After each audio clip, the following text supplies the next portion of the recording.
Aziz yurtdoshlar, payvandlash bo'yicha malakali mutaxassislar kerakmi? Sheretmen ilovasidan foydalaning. Ilovada butun mamlakat bo'ylab payvandchilarning katta bazasi to'plangan. Ushbu qulay dastur muammoingizni bir necha daqiqada hal qilishga yordam beradi. Dasturni yuklab olish uchun ssilkani opisaniya va kommentariyada qoldiramiz. Ishonchingiz uchun rahmat.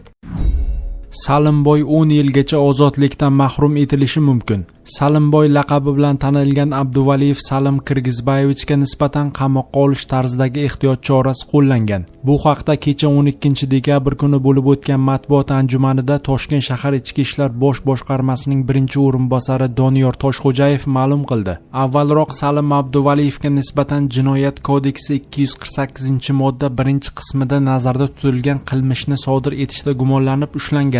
Tergov organlari mazkur ayblovni yanada og'irrog'iga, ya'ni Jinoyat kodeksining 248-moddasi 2-qismiga o'zgartirgan.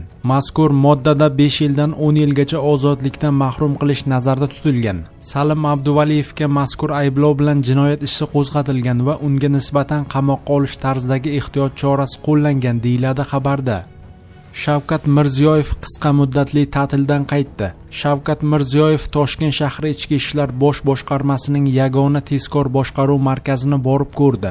Zamonaviy uskunalar bilan jihozlangan majmua geoinformatsion elektron xarita dasturi asosida ishlaydi. Unga Ichki ishlar, Adliya, Sog'liqni saqlash, Transport va favqulodda vaziyatlar vazirliklari hamda Milliy gvardiya, Soliq qo'mitasi kabi idoralarning 55 ta elektron bazasi integratsiya qilingan. Toshkent shahridagi 10 mingdan ortiq turar va noturar joylardagi 7300 ta video kuzatuv kameralari ham ulangan. Bu jamoat xavfsizligiga mas'ul kuch va vositalarni samarali boshqarish imkonini bermoqda. Jumladan ko'cha va jamoat joylarida xizmat olib borayotgan xodimlar onlayn kuzatib turiladi va vaziyatga qarab yo'naltiriladi. Natijada hodisa joyiga 3-5 daqiqada yetib boriladi. Prezident markazda yaratilgan sharoitlarni ko'zdan kechirdi. Bu tizimdan foydalanib mahallalardagi profilaktika inspektorlar ishini ham raqamlashtirish, jinoyatchilikka qarshi kurashish samaradorligini va tezkorligini oshirish bo'yicha ko'rsatmalar berdi.